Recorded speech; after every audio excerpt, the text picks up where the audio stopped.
ます。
ごちそうさまでした。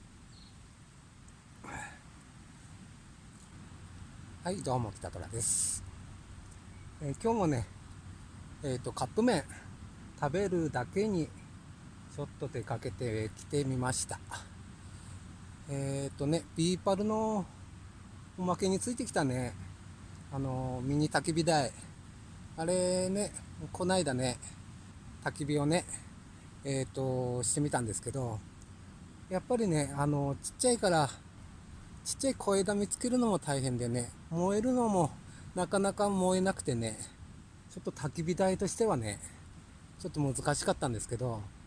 固形燃料ね、使うんだったらいいんじゃないかなと思ってね、今日は固形燃料を持ってきて、ちょっとお湯を沸かしてカップ麺を食べてみました。固形燃料を使う台としてね、風防として使うんだったらいいかなと思いますね。それじゃあぼちぼち帰ってみたいと思います。どうもご視聴ありがとうございました。